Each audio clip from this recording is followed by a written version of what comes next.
안녕하세요. 사연에 빠지다의 DJ 민영입니다. 오늘도 두 가지 사연 준비되어 있으니 끝까지 함께 해주시고요. 구독과 좋아요 버튼도 눌러주세요. 그럼 오늘의 사연 바로 시작해 볼게요. 안녕하세요. 구독자 여러분. 구독자 여러분을 만나게 되어 반갑습니다. 저 역시 이곳을 구독하고 자주 듣는 애청자이며 아이 하나를 키우고 사는 30대 평범한 회사원이에요. 제 이야기에 들어가기에 앞서 먼저 소개하고 싶은 여자가 한 명 있습니다. 이름은 박미진. 그녀는 나와 같은 애여 태어났지만 동화 왕자와 거지처럼 우리가 자라온 환경은 사뭇 달랐지요. 의사인 아버지 밑에서 외동딸로 태어난 그녀는 세상 좋은 것들은 당연하다는 듯 누리고 살았습니다. 부모의 아낌없는 교육 지원과 바람대로 그녀 역시 제 아버지처럼 의사가 되고만 거죠. 그리고 자신을 둘러싼 주변의 부러워하는 시선과 대우, 그것들은 모두 다 자신이 잘났기 때문이라고 여기고 착각해왔습니다.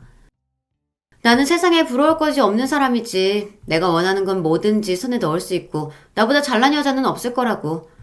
그러니까 나한테 기어오르지 마. 너희 같은 하층민들은 넘볼 수 없는 난 공주님이니까. 이렇듯 저와 상반된 인생을 살아온 동서를 만나게 되며 겪어온 이야기가 제 사연의 줄을 이룰 것 같습니다. 21세기를 지나고 한국 경제가 선진국 반열에 오르면서 이제 굶어 죽는 사람은 없을 거라고들 합니다. 아니요, 아닙니다. 아직도 최저 생계비 지원을 받아야 한 끼 해결이 되는 그런 사람들이 있습니다. 철모르던 시절 나와 남동생은 치킨이 꼭 한번 먹고 싶었어요. 그래서 일주일 동안 한 끼씩 굶어서 치킨 살 돈을 모았고 매주 한 번씩 동네에 찾아오는 치킨 트럭을 기다렸습니다.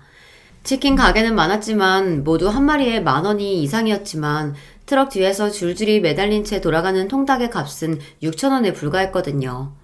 우리 남매가 맛본 세상 첫 닭의 맛이 얼마나 고소하고 맛이 좋던지 지금도 치킨을 먹을 때마다 그때의 기억이 납니다. 내 친부는 매일 술만 마시며 자식에게 술이나 사오라고 시키는 세상 쓸모없는 작자였습니다. 엄마는 병으로 늘 아프셨고 병원에 갈 형편이 안 되어서 진통제 몇 알로 버텨야 하셨습니다. 얼마나 그 고통이 심하셨던지 꽉 깨문 엄마의 입술은 이빨 자국과 피딱지로 범벅이었습니다. 그렇게 없는 집 장녀가 공부 잘한다고 해서 그것은 축복이 아니에요. 그 집안의 살림 미천이고 뽑아먹을 구실일 뿐이죠. 너라도 성공해서 우리 집을 책임져야 한다는 아버지 말씀을 늘 들어야 했습니다. 가난한 집에서 자란 사람들은 아마 알 거예요. 살아남기 위해 타인의 눈칫밥에 익숙해지고 치사하고 더러워도 남의 도움을 거절하지 못하는 비굴함은 친구가 되거든요. 그런 자신이 싫어서 지옥 같은 가난에서 벗어나기 위해 죽기 살기로 공부하고 공부했습니다.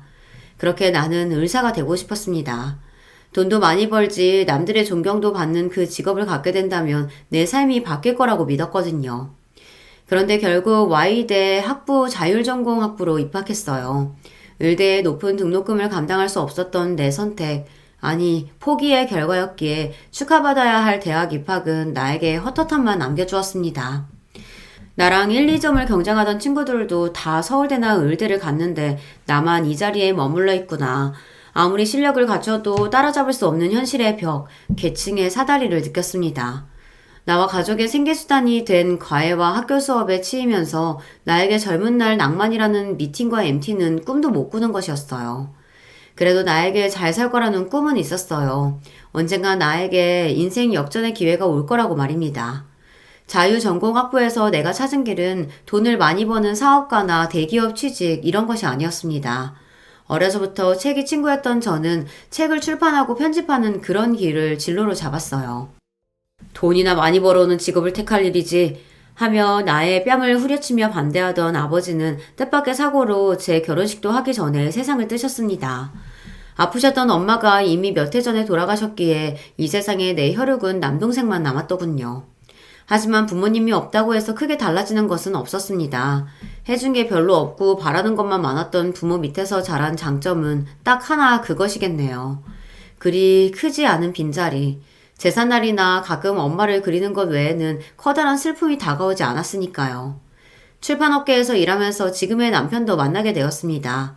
취재차 이런저런 분야의 사람들을 두루두루 접하게 되는데 그러다 보니 내 반쪽을 찾을 기회를 얻기도 하더군요. 남편은 인격적으로 좋은 사람이고 직장도 탄탄했는데 빨리 가정을 이루고 싶어 했어요. 나 역시 혼자 지내는 생활이 질리던 참이라 우리는 서둘러 결혼을 해치웠습니다. 결혼할 무렵 신경암을 앓고 계신 시아버지와 시어머니 그리고 남편의 남동생이 시댁 식구였습니다. 아마 남편은 아버지가 돌아가시기 전 결혼하는 모습을 보여주고 싶었나 봐요. 그리고 시아버지는 우리 결혼식 2달 뒤 세상을 뜨셨습니다.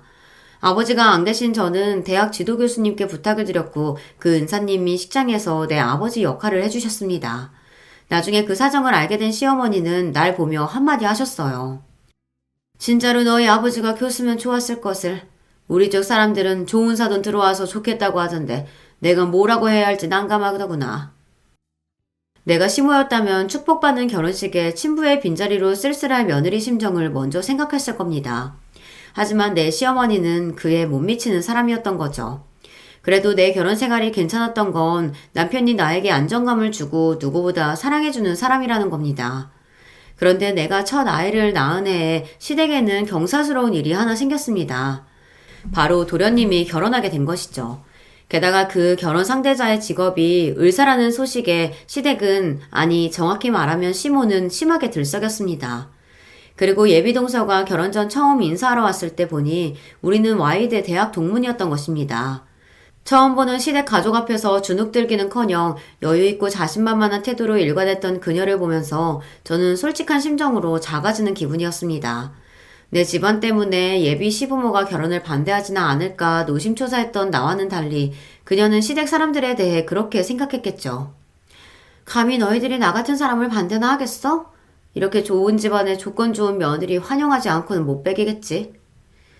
의사 집안에서 태어나 자신의 연봉이 2억이 넘는다는 자랑을 늘어놓던 그녀에 대한 뒷얘기를 나중에 친구를 통해 듣게 되었습니다. 미진, 박미진? 걔 의대에서 꼴통으로 유명했잖아. 저렇게 머리 나쁜 애가 어떻게 우리 학교 왔냐고 잔디 깔고 들어온 거 아니냐면서. 학부 때 F합전도 많고 몇 번 유급할 뻔도 했을걸? 듣자 하니까 제 아버지 힘으로 유급은 막은 모양이더라고.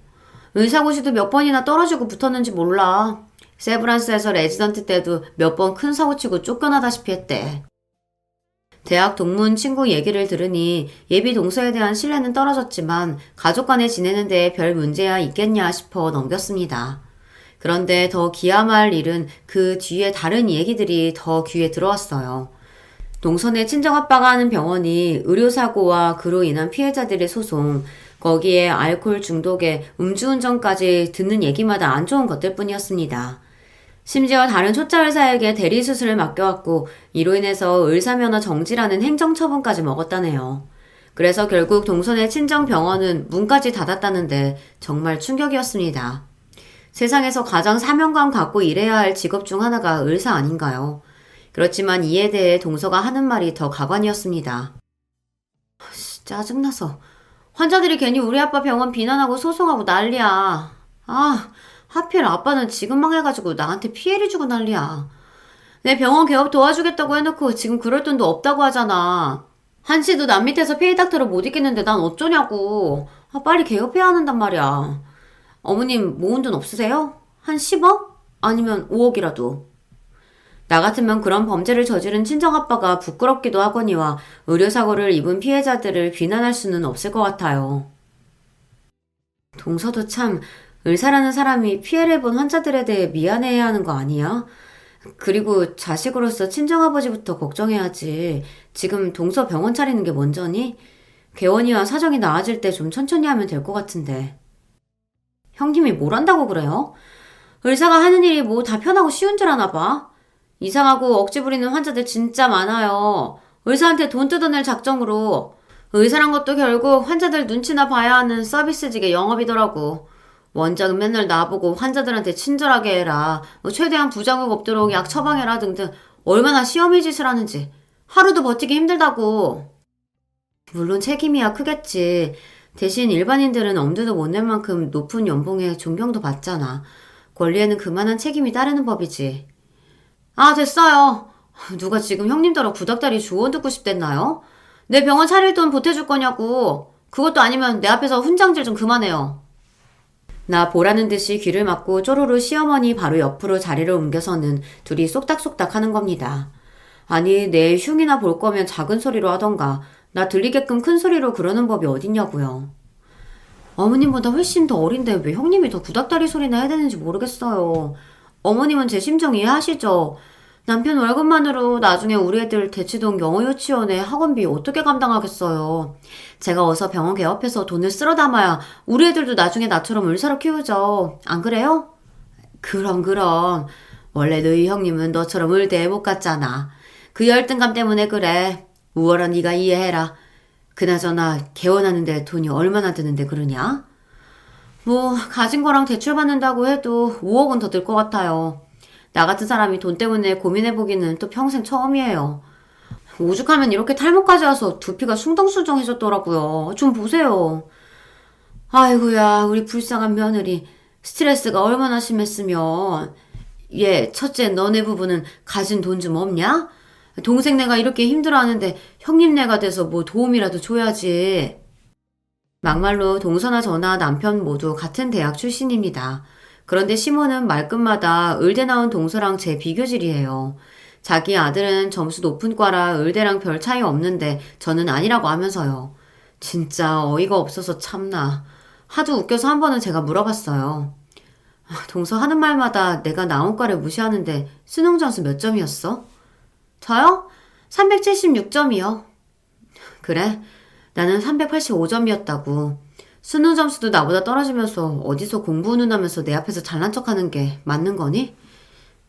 그럴 리가 없잖아요. 그렇게 높은 점수면서 왜 의대 안 가셨어요, 그럼? 공주님처럼 잘한 동서가 우리 친정집 같은 사정을 어떻게 알겠어.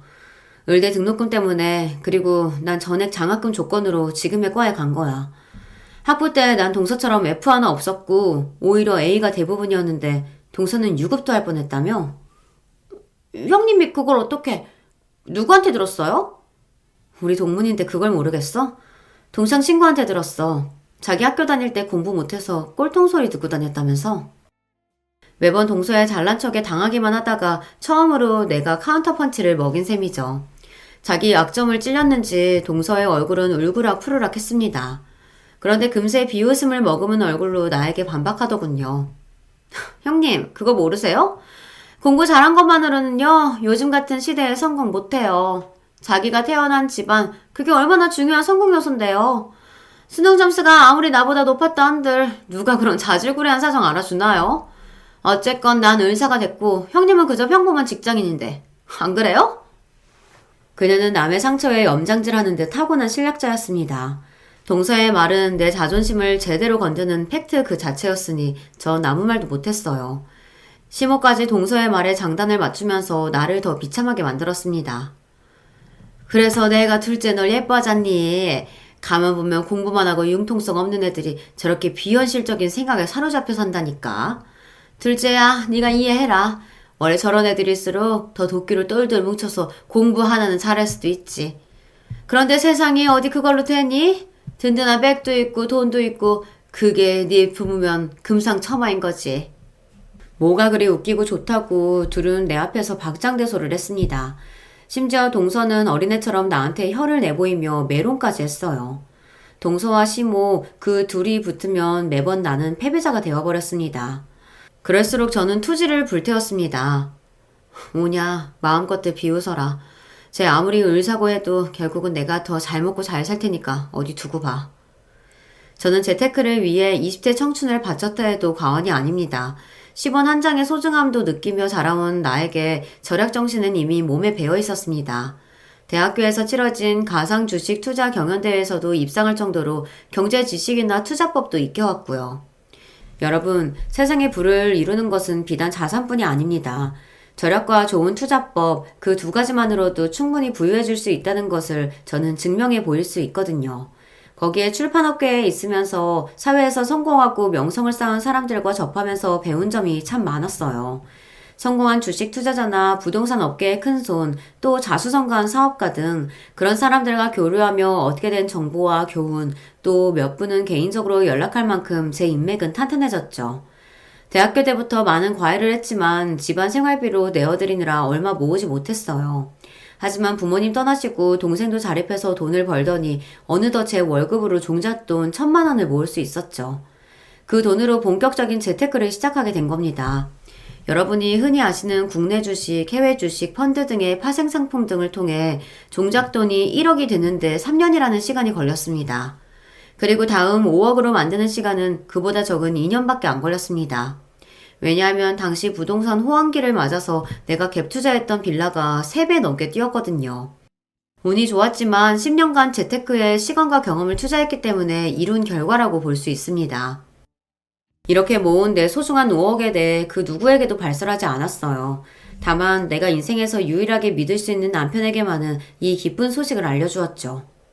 여보, 나 드디어 5억 모았어. 우리 전세금 빼고 대출 좀 받으면 내가 바라는 그 서초동 아파트 있지.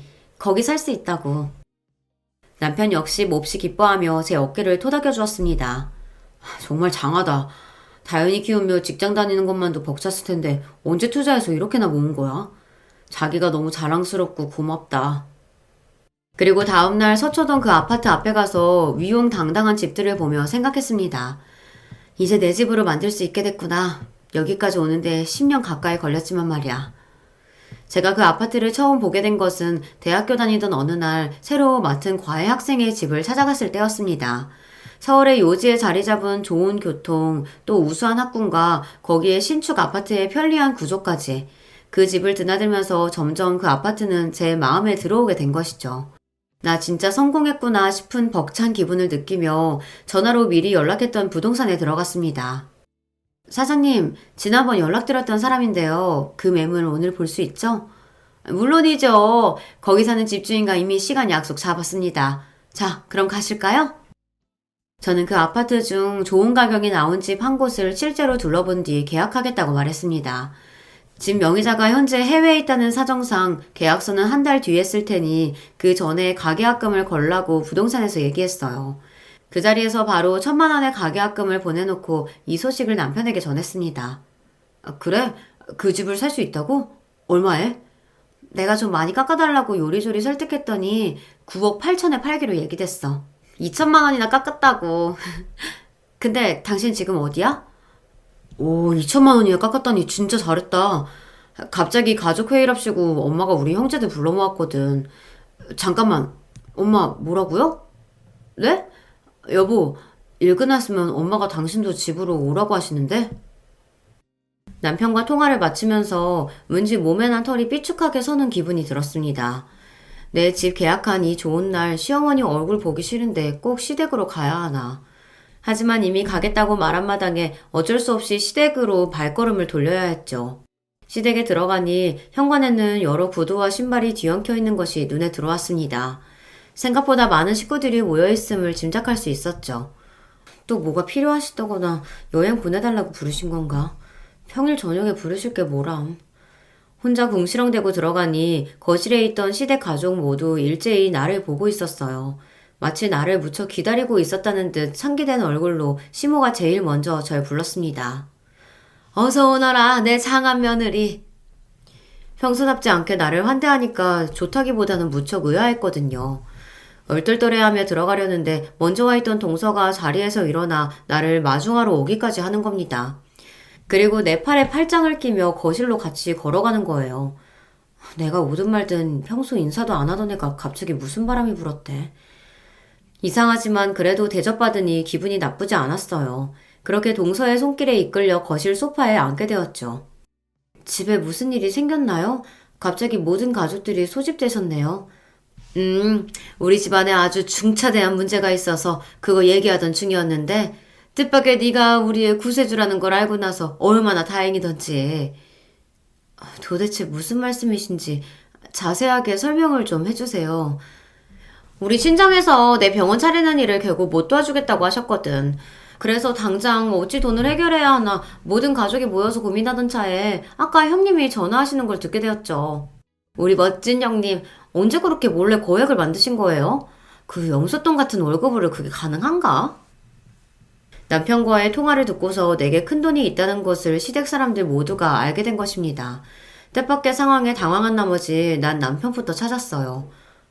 우리 다현 아빠는 어디 갔어요?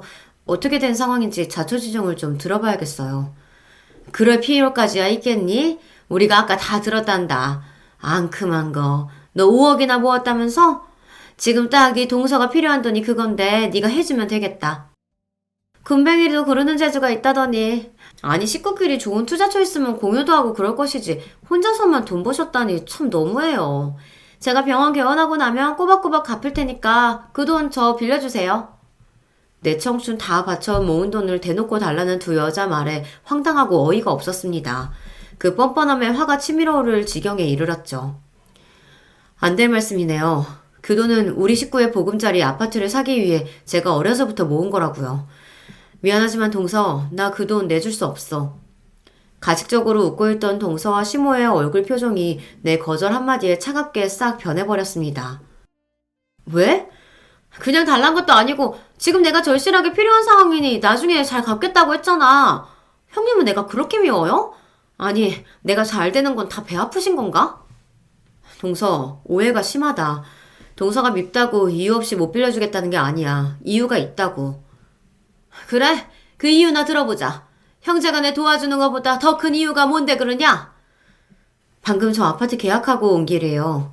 서초동 우리 아파트 구입하겠다는 계약금으로 1,000만 원 치르고 돌아오는 길이거든요. 뭐? 서초 우리 아파트? 거기 우리 엄마 친정집인데 형님이 거기에 들어간다고? 형님, 뱁스가 황새 따라가면 다리 찢어지는 법이에요. 우리 친정집이 부러웠던 모양인데 형님이 갈 만한 그런 동네인 줄 알아요? 집 사는데 사람 정해놓는 법 있나? 그 돈 낼 능력만 있으면 되지. 그리고 내가 살 아파트 내 돈 주고 산다는데 동서가 뭐라는 거야? 동서네 친정집이 그 아파트인지도 몰랐어 나. 됐다. 긴 말 필요 없고 아파트는 나중에 사고 일단 작은 애한테 그 돈 줘라. 이제 저는 참고 있을 수가 없었습니다. 자기들이 나한테 해준 게 뭐 있다고 내 돈 가지고 빌려줘라 마라 간섭인지 모르겠어요. 게다가 동서는 그 아파트가 내가 살만한 곳이 아니라며 대놓고 무시하고 말이죠. 내 돈입니다. 왜 내 돈에 왈가왈부하는지 몰라도 이미 아파트는 계약했고 돈 이야기는 그만하시죠. 절대 안 돼. 이 돈이 나한테 어떤 의미인데 죽어도 내 돈은 못 내놔. 저는 울면서 시댁을 뛰쳐나오다시피 도망쳤습니다. 내가 이만큼 강경하게 거절했으니 다신 돈 얘기 꺼내지 않을 거라던 내 생각은 짧았어요. 이미 손에 닿을 수 있는 돈 5억이 내게 있다는 걸 아는 이상 동서는 내 돈을 절대 포기하지 않으려던 것입니다. 호랑이 입에 담겨있는 금괴는 포기할지언정 집에서 키우는 개 입속의 금괴는 아무리 발버둥 친다 해도 어떻게든 빼내려 들겠죠. 시모나 동서에게 저는 그런 개처럼 하찮은 존재였으니 그런 마음이었을 것 같아요. 그날 이후 매일매일 시모는 내게 전화해야 됐습니다. 서방님도 나한테 도와달라고 카톡도 보내고 전화도 하고 내가 듣는 척도 안 하니까 이젠 남편까지 그렇게 쫓아다니다 봐요. 와, 내가 업무 준비하느라 연락을 못 받으니까 오늘 아예 회사까지 찾아오더라. 돈이 얼마나 급하면 그럴까도 싶네. 우리가 당장 살 집이 없는 것도 아닌데 우리 그냥 재수씨 빌려줄까? 모든 사람들이 한패여도 당신은 나한테 그러면 안 되죠. 내가 어떻게 모은 돈인지 알면서 그런 소리래요? 동서야말로 나중에 천천히 개원하면 되지 왜 꼭 지금 못해서 난리야? 내가 동서한테 더 얄미운 부분이 뭔지 알아? 정작 내 돈 필요한 당사자는 자기면서 어머님이나 서방님같이 주변 사람들을 움직여서 내 돈을 노린다는 점이야. 그런 비열한 속내가 보여서 동서한테만은 절대 내 돈 못 줘. 아, 그래 알겠어. 당신도 좀 너무 예민하다. 어차피 안 빌려주겠다면 내 입장에선 당연히 당신 말 따라야지. 그런데 엄마 말 맞다나 재수씨에 대한 열등감 때문에 유독 재수씨 병원 차리는 일 막으려는 그런 의도는 아니지 당신? 어머님이 그런 말까지 하셨단 말이야? 날 어떻게 봤으면 시어머니란 사람이 그렇게 말했을까요? 게다가 남편까지 그런 말 못하게 막아야지 등신처럼 듣고만 있다가 나한테 전하다니 정말 충격이었습니다. 모두가 나를 등지고 오로지 동서 편만 드는 기분이었어요. 이쯤 되자 무슨 상황이 되더라도 내 돈 지키고 동서 좋은 짓은 해주고 싶지 않다는 오기마저 생겼습니다. 그러던 어느 하루 재택근무로 집에서 일하던 중이었습니다. 사회 각층의 직업에 대한 인터뷰를 실는 칼럼을 준비하기 위해 어떤 국선 변호사와 전화로 대화하던 와중 초인종 소리가 울렸죠. 집에 방문객이 왔는데 괜찮으시다면 제가 5분만 있다가 인터뷰 이어가도 되겠습니까, 변호사님? 그 변호사는 흔쾌히 수락했고 저는 전화를 내려놓고 찾아온 두 사람에게 문을 열어주었어요. 문을 열자마자 바로 시어머니와 동서는 현관까지 절 밀고 들어왔습니다. 역시나 돈을 내놓으라는 얘기로 현관에 서서 한동안 옥신각신했어요. 몇 번을 말씀드려야 돼요. 이미 계약까지 했으니 난 돈 없어요. 못 빌려준다고요. 그리고 저 지금 재택근무 중이거든요. 이만 돌아가 주세요. 형님은 집에 찾아온 손님한테 차 한 잔 안 주고 문전북대부터 하시네요. 이거 보세요, 어머님. 돈도 안 빌려준다고 버텨. 연락도 피해. 이게 우리 무시하는 게 아니면 뭐겠어요? 동서 지금 나보고 이게라고 했어? 열낼 것 없다. 순한 둘째 며느리니까 이 정도 말로 끝났지. 너는 연소리 들어도 어디 뭐라 못해. 그깟 돈 좀 생겼다고 하늘 같은 서방네 가족 무시해도 된다 생각한 모양이지? 착각하지 마라. 없는 집에서 자라서 그 돈이 뭐 어마어마한 줄 아나 본데. 너희 동서는 개원하고 지금만 딱 필요하고 그깟 돈 1년 만에 갚을 거라고 하니까. 그런데도 지금처럼 우리 개무시하면서 피할 테냐? 그래요. 그렇게 대단하신 동서니까 나 같은 거지한테서 돈 뺏어갈 생각 말고 스스로 알아서 하면 되겠네. 왜야? 시모는 그 자리에서 바로 내 머리를 잡아채려고 손을 뻗었는데 저는 반사적으로 그 손아귀를 피했습니다. 그런데 뒤이어 동서가 내 머리통을 후려치고는 양손으로 딱 잡고 있더군요.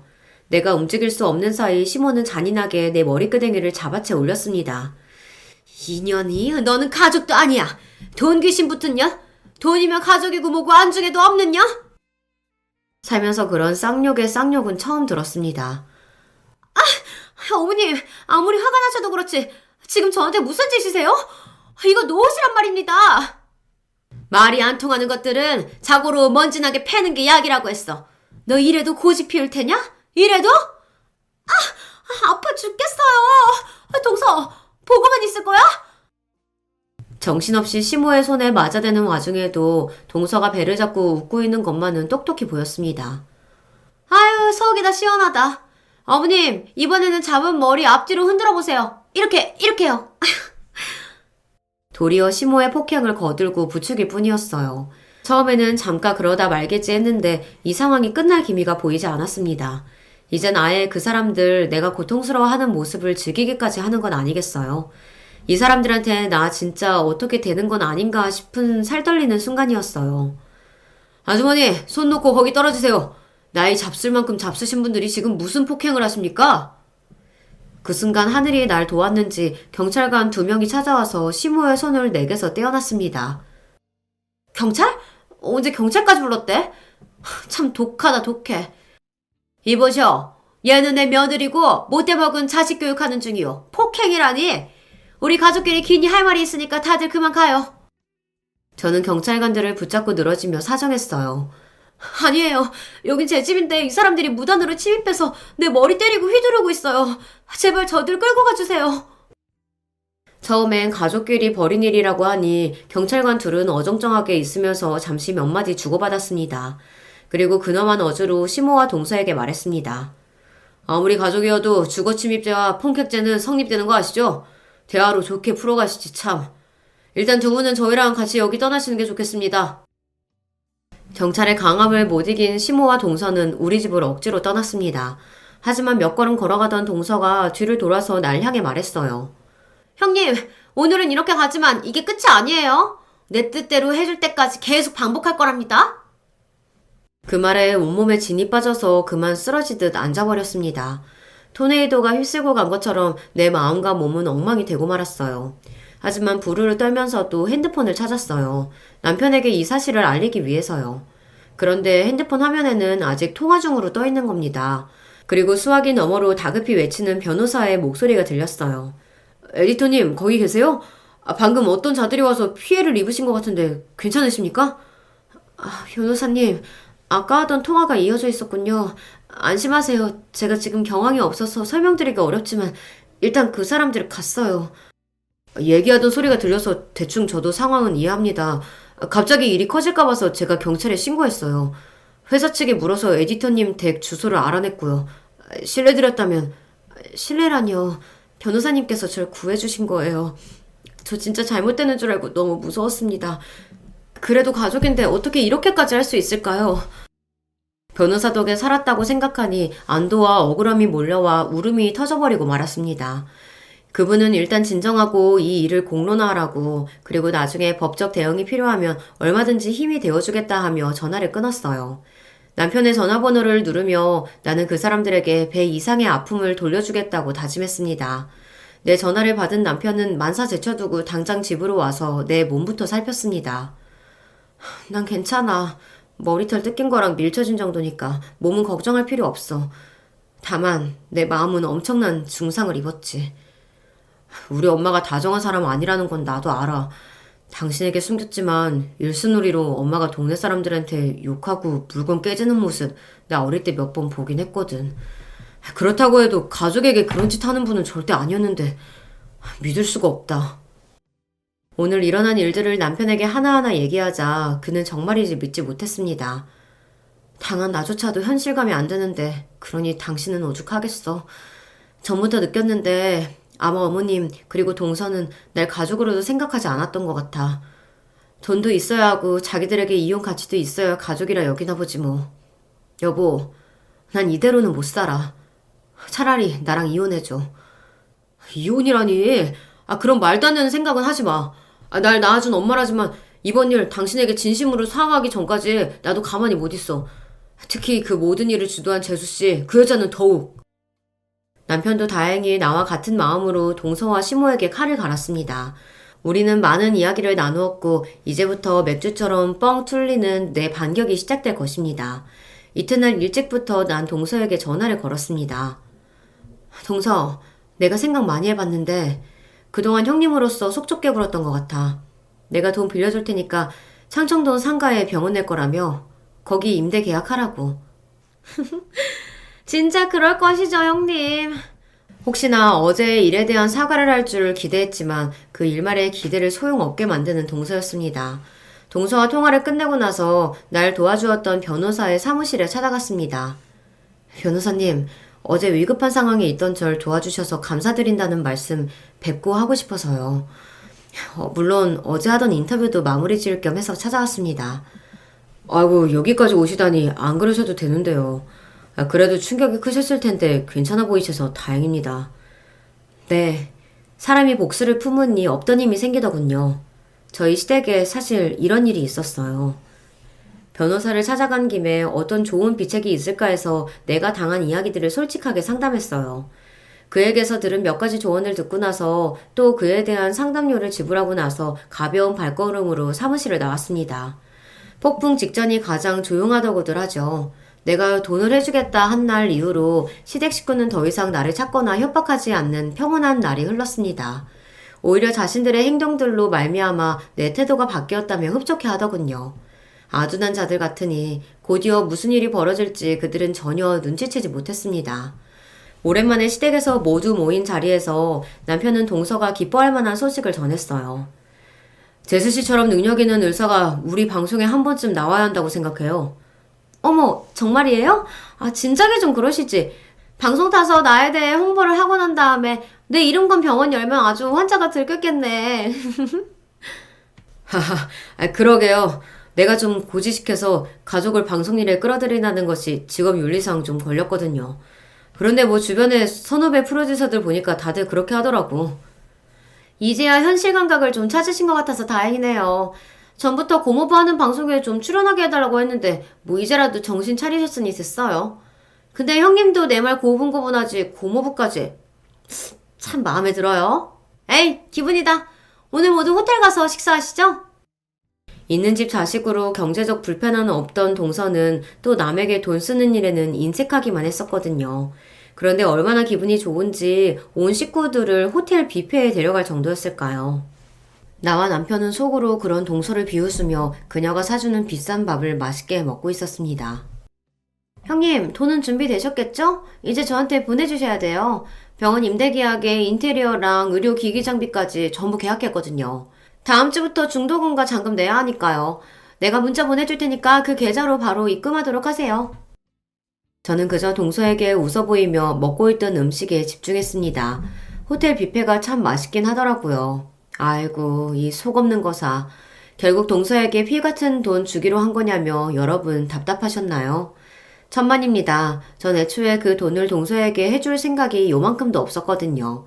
그런데 왜 돈을 주겠다고 하고 동서 말대로 굴었느냐 하면 말이죠.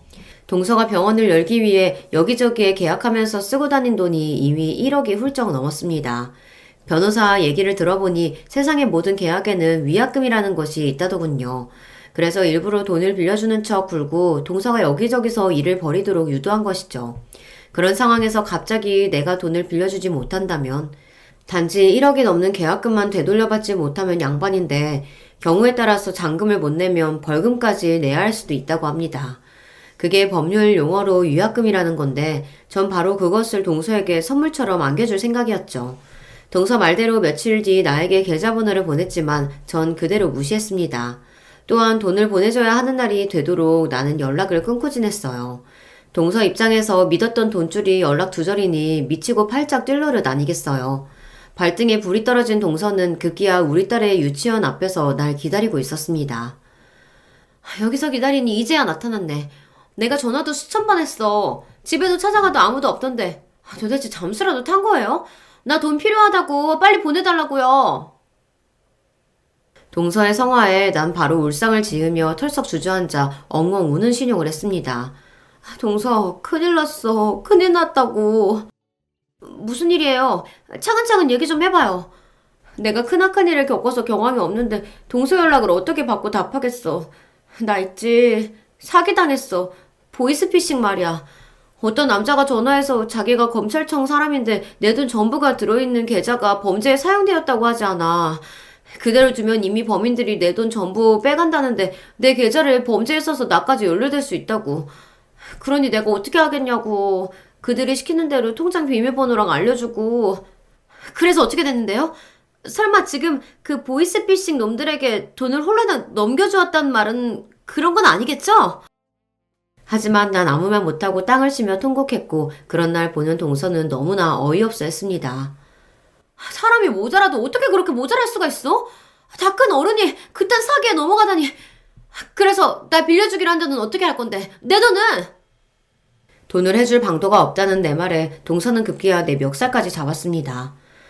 네 돈 홀라당 날려먹은 건 네가 알아서 할 일인데 난 어쩔 거야. 네 돈만 믿고 계약금에 위약금까지 몇 억은 될 텐데. 게다가 이미 다니던 병원도 그만둔 지 오래라고. 미안하게 됐어 동서. 하지만 여기 우리 다현이 유치원 앞인데 여기서 이렇게 내 멱살까지 잡고 노려지면 어떡해. 살려주세요. 살려주세요. 이 여자가 나를 막 때려요. 이렇게 고함까지 치며 전 주변 사람들에게 도움을 청했습니다. 내 요청을 듣고 찾아온 사람들은 억지로 동서를 내게서 떼어놓고 경찰서로 인계했습니다. 경찰서에 도착해서 사건 경위를 진술할 때 오늘뿐만 아니라 지난번 내 집으로 침입해 날 폭행한 상습범이라고 동서에 대해 말했습니다. 듣고 있던 동서는 당연히 내 말을 극구 부인했죠. 아니에요. 그건 시어머니가 혼자서 한 짓이고 난 아니라고요. 내가 하물며 의사인데 지성인답게 대화로 했을 뿐이라고요. 지성인이라 지칭하시기엔 오늘 벌이신 일들은 도대체 뭡니까? 심지어 아기들 다니는 유치원 앞에서 이분을 폭행하고 있었다는데요. 경찰의 날카로운 대답에 동서는 말문을 닫고 말았습니다. 저는 분명 사실을 말씀드렸고요. 이 일에 대해서 증언해 주실 변호사도 가십니다. 당시 벌어진 상황을 전화로 모두 들으셨고 녹음까지 한 분이거든요. 그래서 그 변호사 신고로 경찰에서 우리 집에 출동한 적이 있으니까 한번 찾아보세요. 내 말을 들은 경찰은 컴퓨터를 조회하더니 드디어 내 증언에 확신을 가지는 듯한 표정을 지었습니다. 동서는 기가 죽어 고개를 푹 숙였죠. 이제 게임은 끝났습니다. 그 누구도 동서가 아닌 내 편을 들어주는 상황이 되었으니까요. 경찰은 동서에 대한 2건의 폭행에 대한 신고를 접수했고 향후 조사할 예정이라고 합니다. 더구나 앞으로 수습해야 할 돈 사고까지 생각하면 그야말로 동서는 나락으로 떨어진 것입니다. 한때 내 동서였던 그 아나무인인 여자는 금전적 손해를 입을 테고 거기에 폭행범까지 대고 말았습니다. 폭행으로 인해 물론 벌금과 보석금으로 감옥에 살지는 않았지만 사회적 신분으로는 치명상을 얻고 말았죠. 이렇듯 모든 수단과 방법을 동원해서 결국 저는 나를 짓밟았던 인간에 대한 복수를 마무리 지었습니다. 그런데 시모에 대한 복수는 왜 안 했느냐고 궁금해하시는 분도 있겠네요. 남편과 많은 논의를 했지만 사실 남편을 낳고 길러준 어머니인데 동서에게처럼 복수를 대놓고 한다는 것이 자식으로서 차마 어려웠습니다. 더구나 동서가 들어오기 전에 시모와 저의 관계가 지금처럼 파국을 맞이했던 것은 아니었거든요. 게다가 여러분 한번 생각해 보세요. 부모에게 가장 큰 불행은 바로 자식들의 불행 아닐까요? 더구나 자식의 불행이 자신으로 말미암아 벌어진 일이라는 것을 깨닫게 된다면 아마 더욱 괴로울 겁니다. 남은 그 두 아들끼리 서로를 적으로 여기고 형제관계를 끊어버리는 걸 직접 보는 그 어미의 심정은 또 어떻겠어요. 둘째가 찾아와서 아주 한탄하고 죽는 소리를 하더구나. 어떻게 형과 형수가 자기한테 그럴 수 있냐고. 천하의 원수도 그렇게는 못할 거라고 말이야. 지 마누라랑 그렇게 싸우다가 둘이 이혼하겠단다. 며느리가 이런 집구석하고는 상정도 못하겠다고 해서. 너는 이 난리를 도대체 어떻게 책임질 거냐? 이래서 없는 집에서 독하게 자란 년을 집에 들이면 안 되는 건데. 에휴. 정말 저만 없었으면 이 모든 분란이 없었을 거라고 생각하시나요, 어머님? 떠올려보세요. 동서가 들어오기 전에는 남편과 서방님의 사이는 돈독했죠. 어머님이 부르실 때마다 우린 모여서 늘 화목하고 좋았잖아요. 그런데 언제부턴가 말다툼도 일고 서로 흉보고 뒤로 계략이나 짜는 그런 집이 되었을까요? 어머님은 원래부터 맏며느리 머리채를 잡고 때리는 그런 분이셨나요? 아니 그거야. 감정이 폭발해서 나도 모르게 실수한 거고. 전 그 모든 일이 동서 한 사람으로 비롯되었다고 생각해요. 어머니 말씀대로 제가 독정인진 모르죠. 동서를 밑바닥까지 끌어내리고 말았으니까요. 그런데 그거 아세요? 저 아직 어머님한테는 아무런 안갚음도 안 했어요. 무서운 년. 그래서 이 시애미한테도 복수하겠다고 협박하는 거냐? 우리 착한 동준이가 네가 이렇게 무섭고 소름 끼치는 년인 걸 알면 아마 둘째보다 더 빨리 이혼하자고 할 거다. 너 같은 년을 내 아들이랑 같이 살게 할 성 싶으냐? 그런가요? 어머님, 최근에 우리 그이랑 통화한 적 있으세요? 당연히 집에도 온 지 한참일 거고요. 요새 들어 아들과 연락이 안 된다고 느껴지지 않으셨나요? 그러고 보니 내가 둘째 일로 상의하려고 몇 번이고 연락해봤지만 안 닿더라. 설마 동준이한테 무슨 일이라도 생긴 거야? 아니요. 그이는 멀쩡히 회사 잘 다니고 있어요. 그 서초동 아파트로 이사한다는 날이 코앞이라 그 준비를 더 바쁘긴 하지만 그래서 어머님 연락을 안 받은 건 아닙니다. 동서에 대한 모든 일들은요. 사실 저 혼자 벌인 게 아니에요. 남편과 둘이 합심해서 벌인 거라고요. 대현 아빠는 어머님을 다시 볼 자신이 없다고 하네요. 이제 어머님은 자기 아들들 얼굴 보기 참 힘드시겠네요. 그럴 리가 없어. 내 큰아들이 얼마나 엄마를 사랑하는데 내 말이라면 다 따랐던 착한 애란 말이다. 이 앙큼한 년, 너 내 아들한테 무슨 술수를 벌였기에? 어머님과 동서가 날 모시게 대했던 그날 모든 걸 알게 된 남편이 괴로워했어요. 자신이 믿어온 어머님의 모습이 어쩌다 이렇게 된 거냐고. 동서 한 사람 때문에 그런 거 아니냐면서 말이죠. 그런데요, 어머님.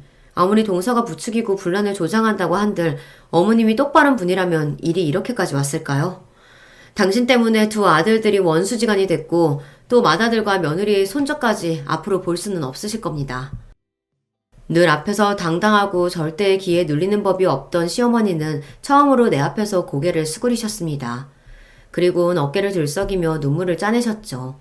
가엾고 불쌍하다는 마음이 들려는 찰나 그분의 마지막 외침이 내 심장에 꽂히며 우리는 돌이킬 수 없구나 체념했죠. 그렇게 시댁과 작별하게 되었습니다. 아니야. 내 아들이 지금 너 때문에 뭐가 씌어서 그렇지. 결국엔 이 어미 믿고 내 품으로 돌아오게 될 거다. 그러니까 자신만만해 하지 마라. 결국 이혼당하고 버려지는 건 바로 너야. 아까 처음에 여러분께 말씀드렸죠. 가난한 집에 태어난 여자애가 세상에서 할 수 있는 일은 그리 많지 않다고요. 그래도 열심히 극복하고 살아온 결과 내 가정 하나는 지킬 수 있었습니다. 또 제가 꿈에 그리던 성공의 상징과 같은 그 집에 입성하게 되었어요. 내 아이만큼은 좋은 집에서 남부럽지 않게 키울 수 있어요. 물론 아직 빚이 꽤 많이 남아서 우리 부부 더 열심히 벌어서 갚아야 하지만요. 전 그 어느 때보다 행복한 나날을 보내고 있습니다. 만약 그때 멍청하게 동서에게 돈을 빌려주었더라면 전 지금 이 집에 있을 수 없겠죠. 누군가의 압력과 협박에 못 이겨서 혹은 난 가난하니까 어쩔 수 없다는 마음으로 포기하지 않으셨나요? 신길동 환자집에서 밥도 잘 못 얻어먹고 생리세 살 돈도 없던 소녀는 이만큼 성공했습니다. 저처럼 어려운 환경에 있는 학생들 절대 포기하지 마세요. 있는 집에서 자란 사람에게 짓밟히지 않고 오히려 그 사람을 응징해 주었잖아요. 그러니까 절 보시고 우리 각자는 힘이 있는 존재라는 점을 잊지 마셨으면 합니다. 세상에 영원한 힘도 약자도 없는 법이니까요. 제가 이 글을 쓰며 여러분께 드리고 싶은 이야기는 이제 모두 드린 것 같습니다. 명색이 글과 관련된 일을 하는 사람인데 제 사연이 재미없게 들리시진 않을까 조바심이 나네요. 앞으로도 전 난관이 있을 때마다 여기 유튜브를 보며 용기를 얻고 있는 힘껏 살아갈 테니 여러분의 인생도 함께 찬란하기를 기원합니다. 이만 전 작별의 인사를 드릴게요. 안녕히 계세요. 여러분 안녕하세요. 저는 서울 사는 여자입니다. 이제 무더운 여름도 지나가고 가을이 다가오는 것 같아요. 확실히 요즘에는 밤에 산책하면 날씨가 선선하더라고요. 개인적으로 힘든 일이 있어서 한동안 밖에 야외에 나가질 않았습니다. 그런데 집에만 있으면 더 우울하더라고요. 그래서 일부러 산책을 자주 했는데 한여름에는 아무리 늦게 나가도 더워서 힘들었어요. 그런데 지금은 제일 더운 낮만 아니면 선선해서 걷기 좋습니다. 오늘은 바로 제가 매일 산책하게 된 그 사건에 대해 제보하려고 합니다. 제가 인생을 살며 겪었던 그리고 주변에서 들었던 내용 중에 제일 놀라운 사연이에요. 여러분도 아마 듣다 보면 이런 일이 있을 수도 있다니 매우 놀라우실 것 같습니다. 그럼 바로 시작할게요. 오늘 제가 제보할 사연은 바로 시댁에 관한 사연입니다. 대한민국 며느리라면 고부 갈등에서 완전히 관련이 있는 분은 아마 손에 꼽을 거예요. 그렇지 않나요, 며느리분들? 저 역시 시어머니와 관련해서는 할 말이 아주 많습니다. 그 전에 제가 남편을 어떻게 만나게 됐는지 설명할게요. 저는 어린 시절, 지금도 친정 부모님이 매우 여유롭고 부유한 편이에요. 덕분에 어렸을 때부터 가지고 싶은 것은 모두 가졌고 먹고 싶은 것도 언제든지 자유롭게 먹으면서 컸습니다. 하고 싶은 것을 다 하고 살았다고 보면 됩니다. 어느 정도로 부유했냐면 학교에 가면 선생님들이 먼저 우리 집안 사정에 대해 언급하셨어요. 그리고 친구 부모님을 어쩌다 만나면 다들 저를 알아보셨고 친구들도 우리 집에 가고 싶어 했습니다. 제가 봐도 평범한 제 친구들과는 달리 우리 집의 크기는 몇 배나 컸어요. 다른 친구들은 집에서 엄마가 집안일을 한다고 했는데 우리 집은 집에서 일하는 이모님만 3명이었습니다. 아버지는 사업을 크게 하셨고 어머니는 일을 따로 하지는 않았지만 그렇다고 집에서 집안일을 하지도 않으셨어요. 여유로운 환경 덕분에 가족끼리 사이도 매우 좋았습니다. 게다가 저는 위로 언니와 오빠가 있는 막둥이였거든요. 그래서 언니와 오빠의 내리사랑도 받으며 행복하게 자랐습니다. 부모님은 언제나 다정하고 우리 집은 큰 근심 걱정 없이 아주 행복했어요. 이런 제가 부모님과 태어나서 처음으로 갈등을 만든 계기는 바로 결혼이랍니다. 우리 집은 아빠가 사업을 하시니 엮인 집안이 참 많았어요. 그러면서 결혼으로 가족이 된다면 이득인 가문이 몇 있었습니다. 오빠와 언니는 그렇게 어른들의 주선으로 만나서 결혼하게 되었어요. 워낙 아빠가 우리 가족들에게는 자상했어도 깐깐하고 섬세한 분이거든요. 그래서 아빠의 검증을 받은 사람들과 선을 보고 결혼했습니다. 언니와 오빠도 아빠가 그렇게 데려온 결혼 상대가 마음에 들었다고 해요. 아빠가 몇 차례에 걸쳐 데려온 사람들이라 집안은 당연히 좋았고 성격과 외모도 훌륭한 사람들이었습니다. 저도 가족이 되고 형부랑 새언니를 보았는데 사람들이 참 선한 사람들이었어요. 왜 아빠가 데리고 왔는지 잘 알 것 같았습니다. 그런데 저는 경우가 달랐어요. 사실 저도 아빠가 데리고 온 사윗감이랑 결혼할 예정이었습니다. 하지만 사람 일이라는 게 어떻게 될지 모른다는 게 맞는 말 같아요. 아빠가 데려온 사윗감이랑 심지어 선도 보고 좋은 관계로 발전 중이었는데 저는 운명처럼 다른 남자에게 사랑에 빠지게 되었습니다. 제가 자주 가는 카페가 있었는데 조용하고 한적한 곳이라 손님이 별로 없는 곳이었거든요. 거기에 새로운 직원이 있었는데 그 사람이 바로 제가 새로 사랑에 빠지게 된 남자였습니다. 저한테 친절하게 말을 걸고 또 쿠키도 서비스로 주고 무엇보다 제가 읽는 책에 관심이 참 많더라고요. 취향이 통하는 모습에 마음을 빼앗기게 되었죠. 원래 결혼하려고 했던 분은 집안도 좋고 직업도 좋았지만 저랑 취향이 정반대였거든요. 그래서 제 마음에 확신이 생긴 후에 바로 부모님에게 알렸는데 알리자마자 불호령이 떨어졌습니다. 아직도 그날을 생각하면 가슴이 두근거릴 정도로 놀랐던 기억이 나요. 지금 그게 무슨 소리야? 결혼이 장난이야? 결혼은 사랑하는 마음으로 하는 게 아니라고 내가 몇 번을 말했어. 집안과 집안이 엮이는 게 결혼이야. 그 집안과 결혼하면 당장 얻는 이익이 몇 개인 줄 알아? 아빠, 언니랑 오빠로 만족하면 안 돼? 그래도 평생을 함께할 사람인데 이렇게 얼굴도 보지 않고 반대하면 어떡해? 아빠가 늘 그랬잖아. 사람 됨됨이가 무엇보다 중요하다며. 그 사람 진짜 사람 하나는 진국이야. 아빠는 제게 태어나서 처음으로 소리를 지르셨어요. 말이 되는 소리를 하라며 고래고래 소리를 지르는 모습에 저는 아주 놀랐습니다.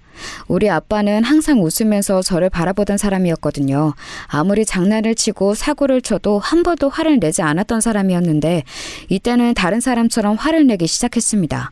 하지만 저도 절대 물러설 수는 없었어요.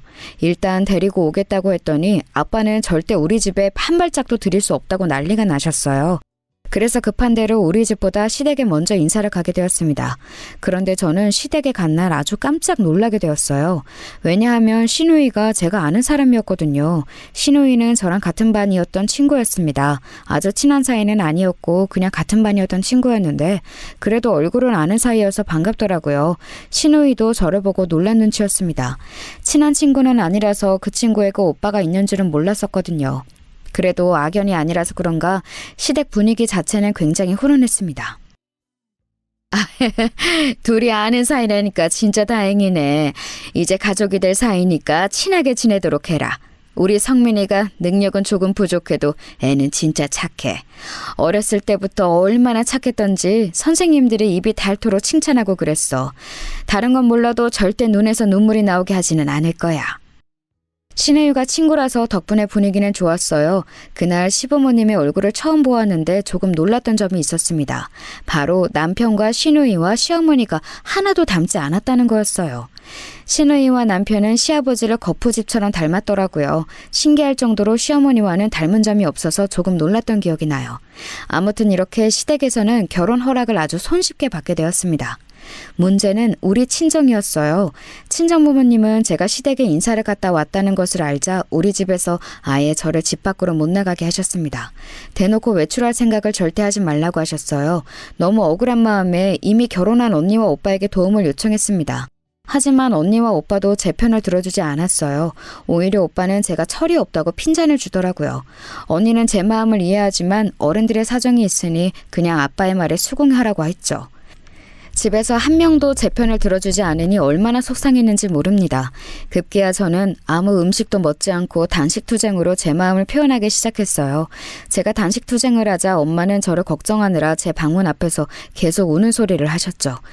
그런 엄마와 달리 아빠는 오히려 아직도 정신을 못 차렸냐고 머리를 잘라버린다고 가위를 들고 오기도 했습니다. 다행히 엄마가 말리고 저도 미친 듯이 거부해서 머리는 그대로 보존할 수 있었어요. 하지만 아빠의 그런 모습에 저는 아주 많은 상처를 받게 되었습니다. 원래 하지 말라고 하면 더 하고 싶어지는 게 사람 심리잖아요. 아빠가 저렇게 나오니까 저는 오히려 결혼이 너무 하고 싶더라고요. 단식 투쟁도 통하지 않으니 제가 선택한 것은 바로 가출이었어요. 새벽에 저는 다들 잠자리에 들어 고요한 집을 몰래 살금살금 나가게 되었습니다. 사실 2번은 실패하고 3번째에 성공했어요. 아빠가 거실에서 자는 것을 모르고 있어서 첫 번째 시도는 실패했습니다. 2번째에는 방문 앞에서 아빠가 저를 감시하고 있어서 실패했어요. 이렇게 된 이상 현관으로 나가는 것은 전혀 불가능했습니다. 그래서 저는 창문을 통해 가출하는 것을 선택했어요. 제 방은 2층에 있었는데 다행히 마당이라 잔디가 많았습니다. 몰래 조심스럽게 이불과 수건을 엮어 창문에 걸고 내려갔어요. 제가 그렇게 탈출할 거라고는 아무도 생각하지 못했는지 현관 앞에는 쥐새끼 한 마리도 보이지 않았습니다. 너무 신이 난 저는 그대로 친구 집으로 갔고 다음날 남편을 만났죠. 당연히 제 가출 소식을 알고 가족들은 난리가 났습니다. 심지어 아빠와 엄마는 저를 찾으러 시댁을 찾아가셨어요. 이런 근본도 없는 집안에 내 딸을 시집 보내라고? 아이고, 하늘에 계신 우리 아버지가 놀라서 자빠지겠다. 당신들은 양심이 있는 거야? 부잣집 공주님을 데려가면 뭐라도 내놓아야 하는 거 아니냐고? 아빠, 진짜 왜 그러는 거야? 아빠가 이렇게 반대할수록 나는 더 결혼하고 싶다고. 이러는 거 나한테 전혀 좋은 행동 아니라고 몇 번을 말해? 나는 아무리 반대해도 성민 씨랑 결혼할 거야. 아빠가 아무리 말려도 저는 들은 척도 하지 않았습니다. 사실 이때 엄마는 제가 단식 투쟁도 하고 가출까지 하니까 어느 정도 포기하셨어요. 오빠와 언니도 제 이런 모습을 처음 봤으니 놀라면서 심하게 반대하진 않았습니다. 그렇게 아빠와 지독하게 서로 입장을 굽히지 않고 있었는데 사건이 하나 터지게 되었어요. 그 사건은 아직도 생각하면 머리가 아프고 손이 떨리는 사건이랍니다. 제 인생에서 가장 슬픈 일을 꼽으라고 하면 저는 이 일을 말할 거예요. 아주 극심하게 제 결혼을 반대하던 아빠가 마지못해 결혼 허락을 하게 되는 일이 발생하게 되었습니다. 그 이유는 갑작스러운 교통사고였어요. 제가 막둥이고 위로 언니와 오빠가 있다고 했잖아요. 언니와 오빠 부부가 4시 집안 행사 때문에 한 차에 타고 이동하다 교통사고를 당하게 되었습니다. 그 사고로 운전하던 우리 오빠는 그 자리에서 사망했고 조수석에 있던 새언니와 뒤에 있던 언니 부부는 아주 크게 다쳤어요. 게다가 새언니는 임신한 상태였는데 사고로 아이까지 잃게 되었습니다. 이 사고로 우리 가족에게 가져온 영향은 아주 컸어요. 새언니는 유산 후 정신이 나가 정신병원에 입원하게 되었습니다. 아이도 잃고 남편도 잃었으니 제정신으로 살 수가 없었던 거죠. 일상생활이 아예 불가능하던 상황이라 그렇게 병원에 입원하게 되었죠. 그리고 뒷좌석에 있던 언니 부부도 심각한 상태였어요. 우리 언니는 평생 휠체어에 의존해서 살아야 했습니다. 형부는 한동안 아예 혼수 상태에서 깨어나질 못했어요. 그리고 겨우 눈을 떴지만 역시 거동이 불편해서 병원에 계속 입원해서 살아야 했습니다. 이런 상황이니 집안은 당연히 난리가 났어요. 엄마는 사고 소식을 듣고 그 자리에서 쓰러지셨고 아빠 역시 많이 힘들어했습니다. 겨우 사고 수습하고 뒤처리를 하니 어느덧 1년이라는 시간이 흘러 있었어요. 오빠는 죽고 언니는 휠체어에 의존해서 살아야 했고 임신은 평생 무리라는 진단을 받게 되었습니다. 그 소식을 듣고 우리 가족은 슬픔에 빠지게 되었죠. 그리고 한동안 아빠는 침묵으로 아예 말도 하지 않았어요. 그러다 어느 날 저를 불러 말했습니다. 그놈하고 결혼해라. 내가 내 욕심으로 자식들을 힘들게 하고 싶지는 않다. 막내야, 대신 행복해야 한다. 알지? 아빠는 이제 바라는 것도 없어. 그저 네가 김서방하고 행복하게 살면 된다. 그거면 돼.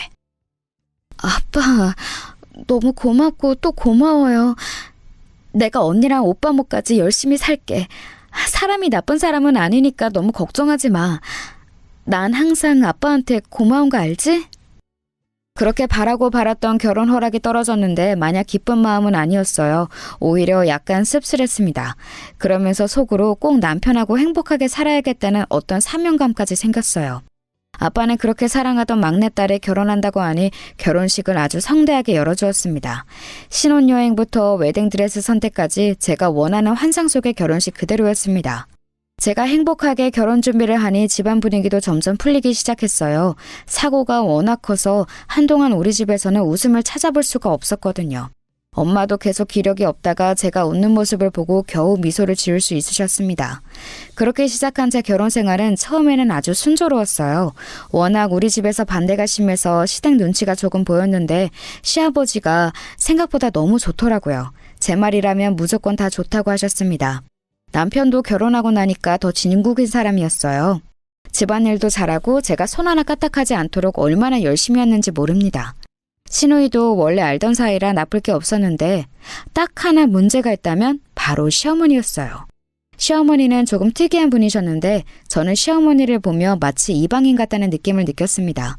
표정이 늘 매사에 관심이 없다는 표정이었는데 유난히 저에게 관심이 많았어요. 뉴스에 나올 정도로 대한민국이 들썩이는 사건 사고가 일어나도 시어머니의 입에서 그런 말을 들어본 적이 전혀 없습니다. 심지어 시댁 아파트에서 신혼 때 바로 윗집이 크게 강도가 들었던 사건이 있었어요. 그 사건이 일어나서 시댁 가족이 다 불안에 떨고 잠도 못 자서 돌아가며 보초를 서기도 했었습니다. 우리 남편도 시댁에 가서 며칠 동안 일부러 자고 올 정도였어요. 저도 당연히 걱정되어 시댁에 갔더니 시어머니는 아무렇지 않더라고요. 그런 분이 저한테는 하나부터 열까지 관심이 많았습니다. 특히 제가 입는 옷과 쓰는 용품들 그리고 가방 같은 사치품에 관심이 아주 지나치게 많았어요. 이것과 관련해서 사건도 몇 개가 있었습니다. 저는 어려서부터 부유했기 때문에 늘 쇼핑은 백화점에 가서 했어요. 엄마가 어릴 때부터 애초에 명품 옷을 입혀서 옷장에는 명품이 아닌 게 오히려 드물 정도였습니다. 그래서 저는 명품이 익숙한 사람이라 그게 특별하다고 생각하지도 않았어요. 제 주변 지인들도 집이 잘 사는 사람들이라 그게 자랑거리가 되지도 않았습니다. 그래서 명품이 이렇게 대단한 의미라는 것을 시어머니 입에서 듣고 알게 되었어요. 어머 세아가, 그거 에르메스 가방 아니야?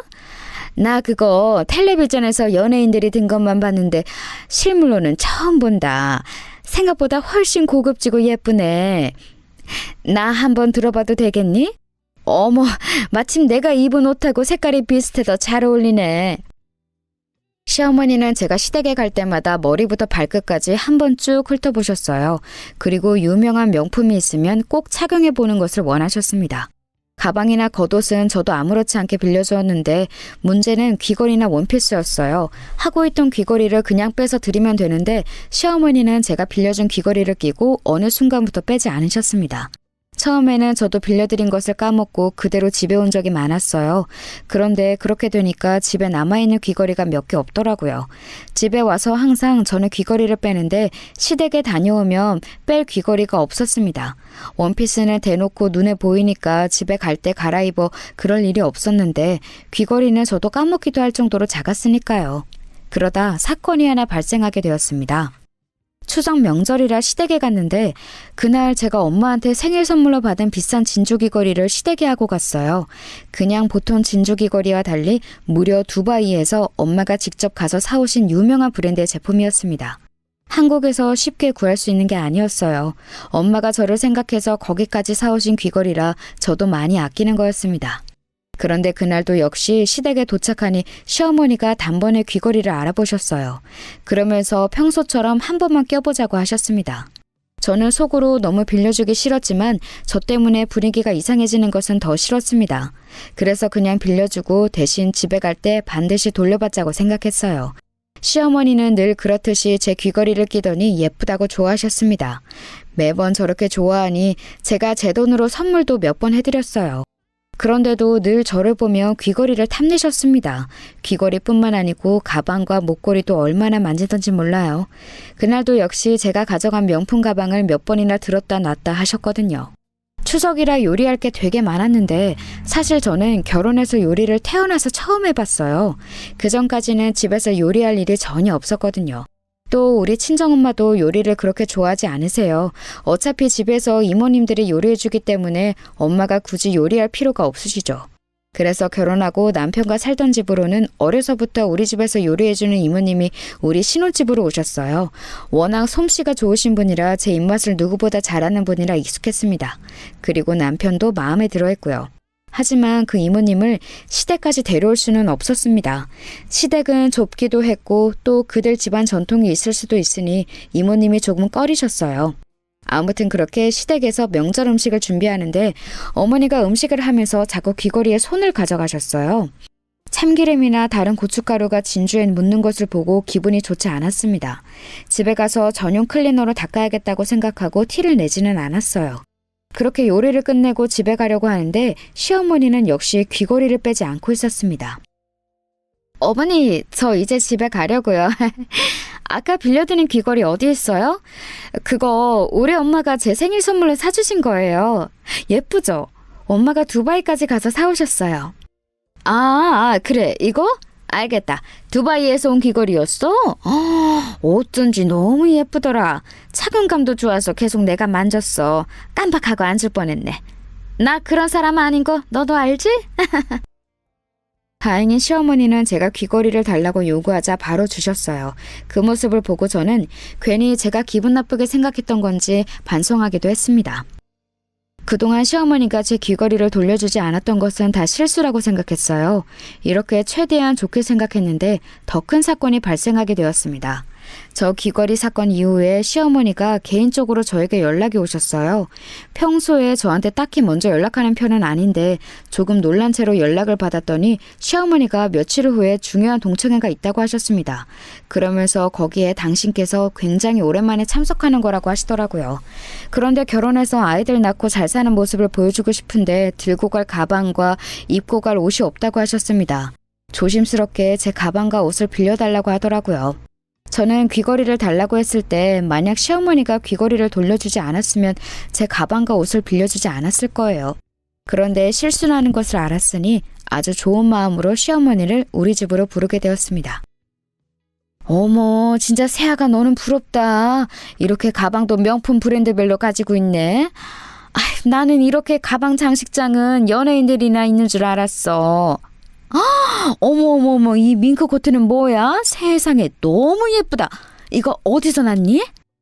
어머니, 그거 어제 친정엄마가 집에 오셨다가 깜빡하고 놓고 가셨어요. 안 그래도 내일 가져다 드리려고 했어요. 그거 우리 엄마가 아끼는 옷인데 되게 예쁘죠? 어머니, 가방은 어떤 거 들고 가실 거예요? 이게 차분하고 예쁘지 않으세요? 가방은 그걸로 할게.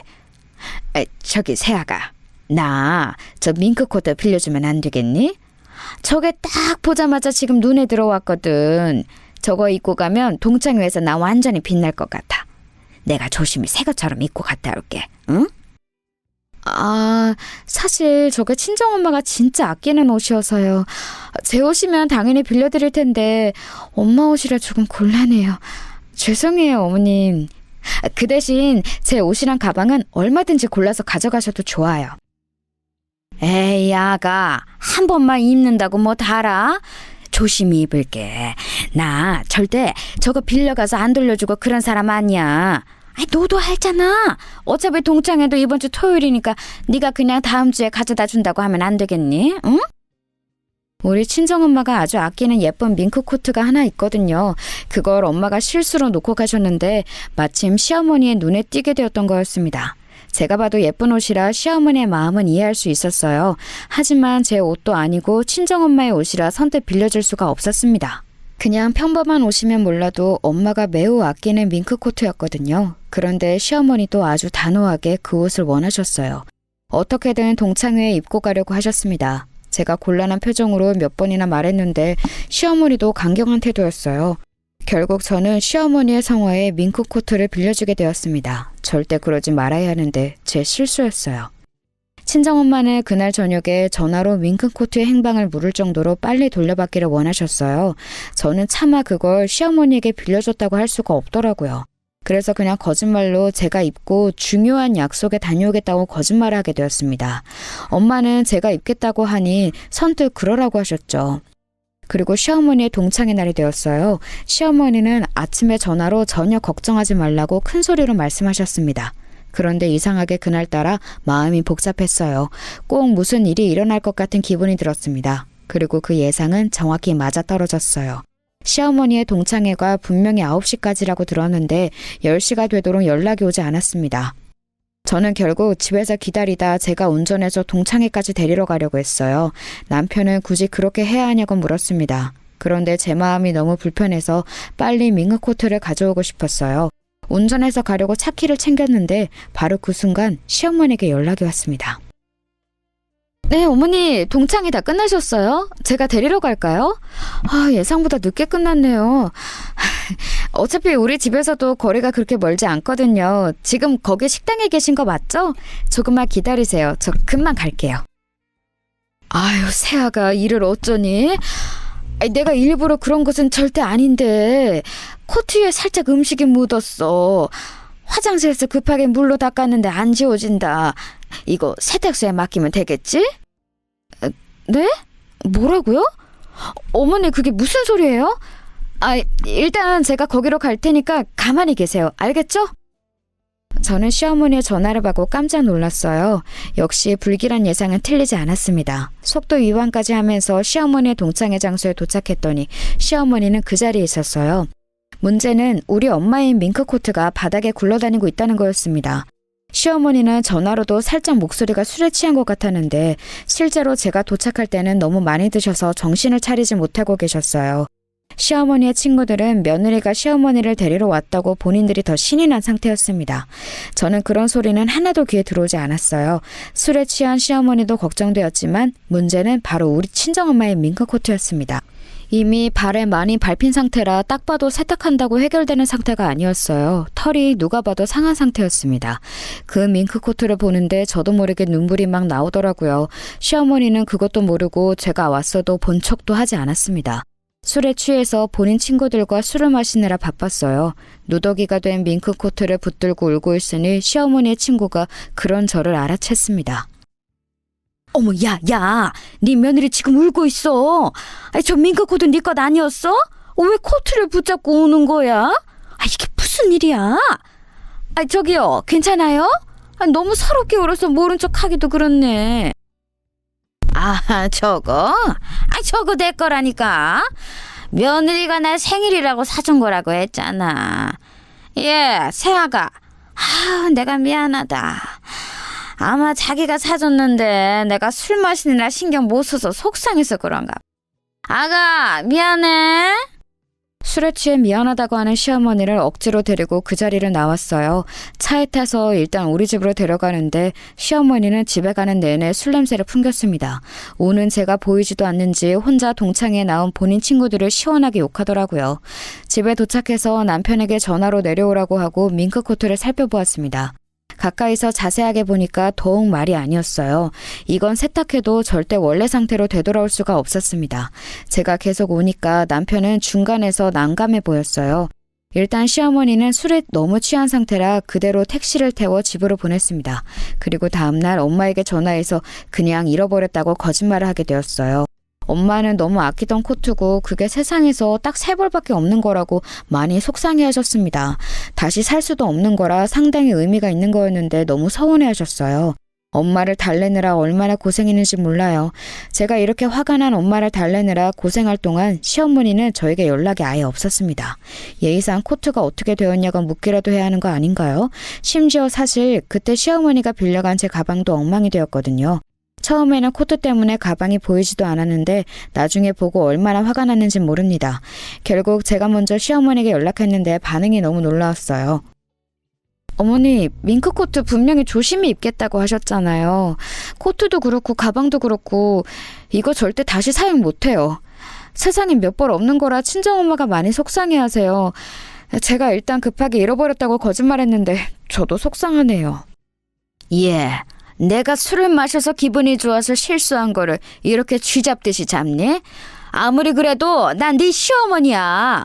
어떤 며느리가 시어머니한테 이렇게 경우 없이 대하니? 네가 돈 많으면 다야? 그래, 나 가난해. 가난하다고. 어머니, 갑자기 그게 무슨 소리세요? 그냥 저는 다음부터는 이런 일 없었으면 좋겠다고 말씀드리는 거예요. 저는 어머니 무시할 생각 전혀 없어요. 그리고 제 것이면 저도 이런 말 안 하는데 저거 친정엄마 거라 제가 처음부터 걱정했잖아요. 그런데 괜찮다고 하신 건 어머니고요. 사람이 살다 보면 그럴 수도 있는 거야. 나야말로 너한테 서운하다. 내가 너 결혼하고 시집살이 한 번 시킨 적 있니? 어디 내가 다른 시어머니처럼 시집살이 제대로 보여줄까? 밍크코트가 뭐라고 사람을 이렇게 민망하게 하니? 시어머니는 제가 코트 얘기를 꺼내자 불같이 화를 내기 시작했어요. 제가 당신을 무시했다고 아주 잔뜩 화가 나셨습니다. 남편에게 말하자 남편은 본인 엄마지만 왜 저러는지 모르겠다고 하더라고요. 만약 이때 남편이 제 편을 들어주지 않았으면 저는 실망했을 거예요. 아무튼 시어머니는 본인 말대로 그 다음부터 굉장히 유치하게 나오기 시작하셨어요. 사람이 제일 유치할 때가 언제인지 아세요? 바로 먹는 것으로 차별할 때랍니다. 제가 특이사항이 하나 있는데 해산물은 못 먹어요. 특히 해산물 날 것은 알레르기가 있어 아예 먹으면 안 될 정도로 심각합니다. 이걸 시어머니도 제가 시댁에 가서 해산물에 손을 대지 않으니 이미 알고 계셨어요. 그래서 제가 시댁에 가는 날엔 시부모님이 일부러 해산물을 배제해서 준비해 주시곤 하셨습니다. 저도 그런 시부모님이 너무 감사해서 꼭 시댁을 방문할 때는 와인이나 한우를 준비했어요. 그런데 밍크코트 사건 뒤로 기가 막힌 상황이 발생하게 되었습니다. 하필 코트 사건 다음 주가 아버지가 생신이었거든요. 평소에 시아버지는 외식보다 집에서 드시는 것을 훨씬 선호하세요. 그래서 시아버지 생신 때는 늘 집에서 거하게 차려 먹고는 했습니다. 원래 시댁 행사가 있으면 저도 가서 많이 도와드리곤 했는데 그날은 저도 기분이 상해서 일부러 도착 시간에 맞춰서 가게 되었어요. 시누이와 몰래 연락해서 미안하다고 뒤에서 말을 맞춰놓긴 했습니다. 시누이는 다행히 자기 엄마보다 제 편을 들어주었어요. 시누이도 남편도 본인 엄마를 이해하지 못한다고 해서 제 마음도 조금 풀린 상태였습니다. 그래서 이왕 가서 일단 그래도 어른이니까 제가 먼저 다가가야겠다고 생각했어요. 그런데 도착해서 저는 너무 유치해서 할 말이 없었습니다. 왜냐하면 음식이 죄다 해산물이었어요. 생선구이부터 시작해서 메인 요리도 해산물찜이었습니다. 게다가 저는 날 것을 전혀 먹지 못하는데 회, 초밥, 굴까지 아주 다양한 날 것 요리가 많았어요. 새우랑 가리비까지 해산물이 아닌 요리는 오로지 맨밥이었습니다. 그 식탁을 보고 저는 할 말을 잃었어요. 물론 그날도 백화점에서 가장 등급이 좋은 한우를 챙겨갔었는데 주고 싶은 마음이 들지도 않았습니다. 식탁 위의 음식을 보고 시누이와 남편 그리고 시아버지도 머쓱한 표정이었어요. 본인들도 제가 해산물을 못 먹는 것을 아니까 얼마나 황당했겠어요. 오로지 시어머니만 신이 나서 먹으라고 재촉했습니다. 시누이가 먼저 나서서 그럼 새언니는 어떤 음식을 먹냐고 했더니 시어머니는 아예 못 들은 척을 하더라고요. 저는 그래서 일부러 그날 아무것도 먹지 않았습니다. 시누이가 계란말이라도 해준다고 일어나는데 제가 안 먹겠다고 했어요. 숟가락을 들고 있지 않으니 남편도 제 눈치를 보더라고요. 시아버지도 괜히 머쓱했는지 치킨을 배달하라 하고 분위기가 아주 엉망이었습니다. 거기다 대고 시어머니가 뭐라 말씀했는지 아세요, 여러분? 아휴, 유난이야. 그냥 내가 오늘은 해산물을 준비하고 싶었어. 이렇게 해산물을 싫으면 본인이 와서 요리하는 것을 돕고 그래야지. 저렇게 무슨 백화점에 가서 한우만 사오면 다야? 준비한 사람 무한한 건 생각 안 해? 아, 그래도 이 사람아, 며느리가 아예 해산물을 못 먹는데 이건 너무 유치하잖아. 세아가 너무 미안하다. 지금 우리 아들이 치킨 시켰다고 하니까 그거라도 먹어, 응? 급기야 시아버지와 시어머니가 식탁에서 큰 소리로 싸우기 시작했어요. 저는 그 자리에 더 있기가 싫어 가방을 챙겨 일어났습니다. 개인적으로 시아버지는 항상 저에게 잘해주셨거든요. 그런데 생신기념으로 온 자리였는데 너무 죄송했습니다. 하지만 시댁에 계속 있으면 분위기가 더 엉망이 될 것 같았어요. 그래서 가방을 챙겨 일어났는데 시어머니가 불난집에 부채질을 본격적으로 하기 시작했습니다. 그래도 자리는 지켜야 그게 사람의 도리지. 어디 가는 거니? 그렇게 네 기분대로 행동하면 되겠어? 아휴, 저러니까 아이가 안 생기지. 이게 다 사람이 마음을 곱게 먹어야 아이가 생기는 거야. 아우, 아니 엄마 진짜 왜 그래? 세훈이한테 그러지 마. 왜 갑자기 문제가 아이로 튀어? 안 그래도 세훈이랑 오빠가 아이 못 가져서 얼마나 스트레스 받는지 알잖아. 저는 시어머니의 말을 듣고 너무 속상해서 그 자리에서 뛰쳐나왔어요. 시누이가 본인 엄마를 말리는 소리가 귀로 들렸습니다. 사실 우리 부부는 아이를 신혼 때부터 빨리 가지고 싶어 했어요. 워낙 저는 아이에 대한 갈망이 컸고 남편 또한 마찬가지였습니다. 우리 친정 부모님도 큰일이 생기고 제가 결혼해서 손주를 워낙 많이 바라던 상황이었어요. 게다가 새언니가 사고로 아이를 잃었고 친언니는 휠체어에 의존해서 사느라 아이 생각은 전혀 없었거든요. 안타깝지만 그 사고 이후에 친언니는 형부와 이혼까지 하게 되었고요. 그래서 우리 집안의 유일한 손주 희망은 오로지 저 하나였습니다. 원래 너무 바라면 이루어지지 않는다는 말 아세요? 제 상황이 딱 그 상황이었어요. 그렇게 아이를 가지고 싶어 했는데 도저히 생기지 않더라고요. 아이를 원해서 전국에서 유명하다는 한의원만 3곳을 직접 갔습니다. 아이 생기는 한약을 몇 번을 먹었는지 몰라요. 그리고 당연히 불임병원도 주기적으로 다녔고 미신이란 미신은 다 했습니다. 차라리 무슨 문제가 있으면 그걸 고치면 되는데 병원에서는 오히려 문제가 없다고 해서 더 고통이었어요. 그렇게 전혀 오지 않는 아이를 기다리는 것도 상당히 큰 고통이었습니다. 밤마다 하늘에 대고 얼마나 빌었는지 몰라요. 오죽하면 우리 친정아빠는 유명한 무당한테 국까지 받자고 하셨습니다. 그렇게 모두가 아이를 원하던 상황이었어요. 시어머니도 당연히 그 사실을 알고 있었습니다. 그런데 그런 말을 제게 한 거였어요. 차를 타고 집으로 가는 내내 눈물이 멈추질 않았습니다. 밍크코트 사건이 이렇게 될 거라고는 전혀 상상하지 못했어요. 그나마 다행인 것은 남편과 시누이 태도였습니다. 남편은 계속해서 저를 옆에서 위로했어요. 만약에 본인 엄마 편을 조금이라도 들었으면 저는 당장 친정으로 갔을 거예요. 그런데 옆에서 본인 엄마가 왜 저러는지 이해할 수 없다고 저 대신 욕하더라고요. 시누이도 그 사건 이후에 계속해서 저에게 연락했어요. 자기가 대신 미안하다고 얼마나 난리였는지 모릅니다. 남편과 시누이 그리고 심지어 시아버지까지 나서서 저에게 사과하니 마음이 조금 누그러졌어요. 심지어 시아버지는 저에게 미안하다고 백화점에 가서 화장품을 선물로 사오셨습니다. 그러면서 임신에 관해 부담감을 가지지 말라고 하셨어요. 당신께서 대신 죄송하다고 너무 미안해 하더라고요. 시누이도 아침 저녁으로 제 안부를 물었어요. 카페에 가서 기분 전환이라도 하라고 기프티콘 보내주었습니다. 물론 시어머니한테 연락은 전혀 없었습니다. 제게 잘못한 당사자의 사과를 직접적으로 받지 못하니 조금의 앙금은 남아있는 상태였어요. 그 상태에서 한 가지 사건이 발생하게 되었습니다. 지금 아버지네 집 수도가 완전히 망가졌대. 그거 공사하려면 최소 한 달은 걸린다고 하더라. 너무 미안한데 우리 집에서 지내면 안 될까? 당신 절대 안 거슬리게 할게.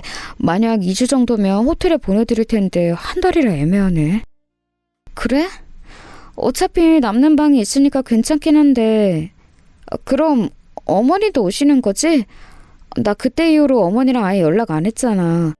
괜히 우리 집에 와서 갈등 생기면 나 그때는 못 참아.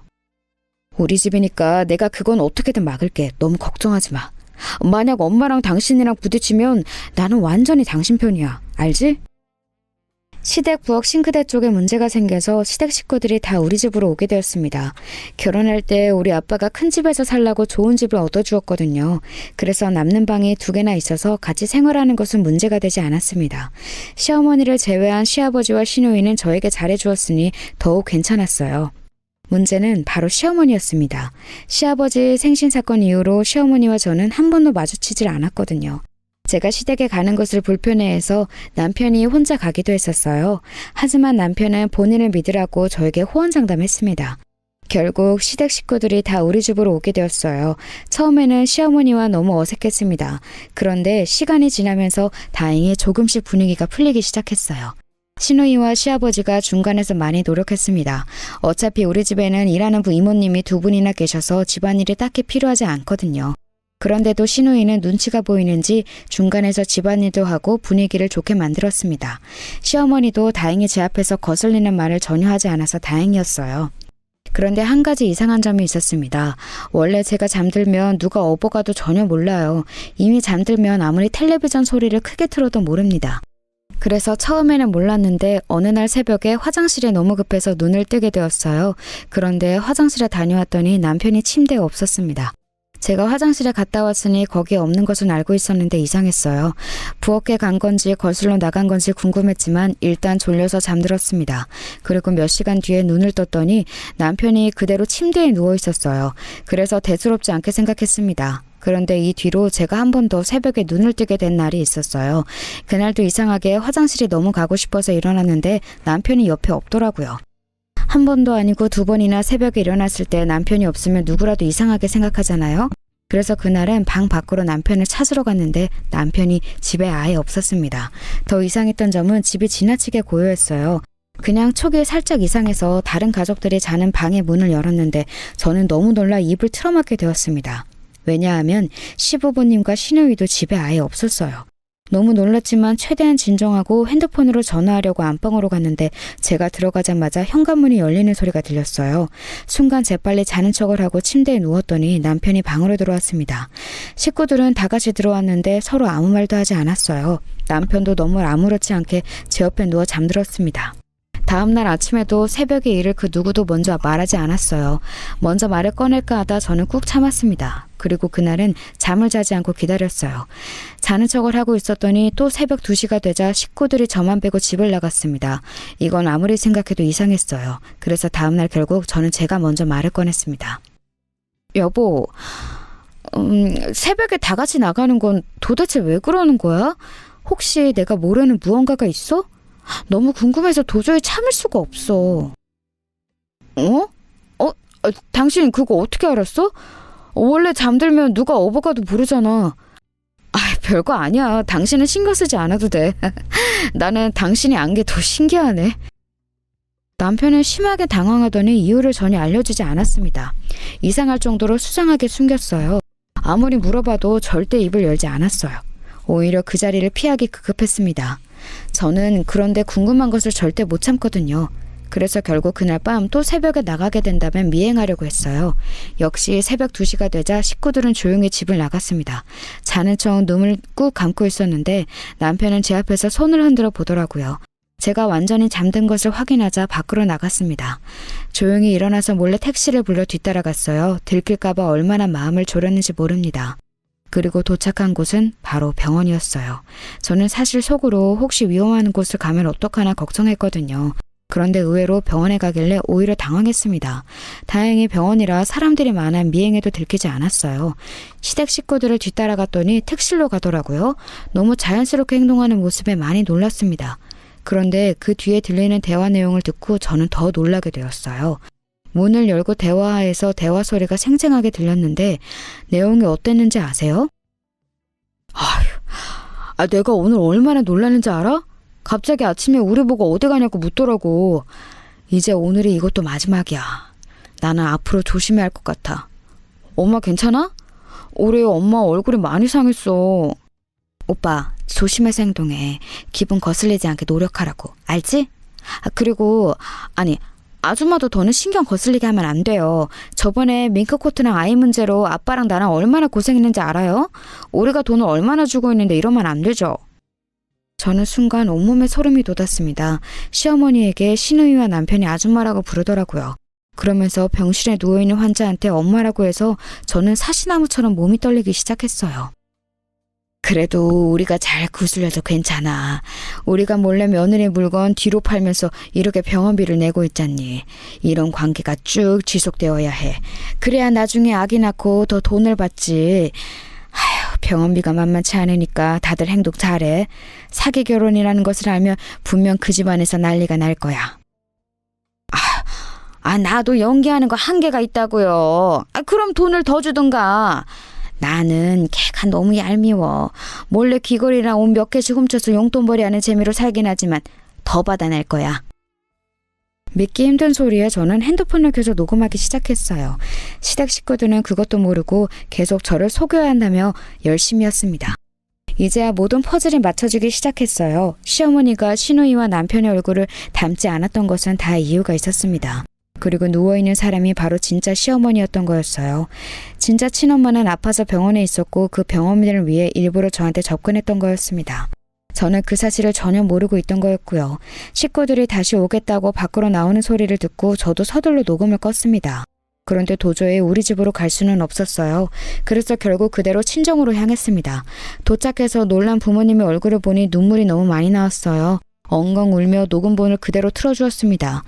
부모님도 경악하셨죠. 충격적인 소식에 저는 그대로 잠들어서 하루를 꼬박 자게 되었습니다. 자고 일어났더니 우리 집에는 시어머니가 와 있었어요. 엄마가 몰래 저에게 말하길 아빠가 돈을 어마어마하게 주고 시어머니를 데리고 왔다고 하더라고요. 그럼 저는 빼주시는 거 맞죠? 저 사람들이 시어머니 역할을 해달라며 본격적으로 사기친 거라고요.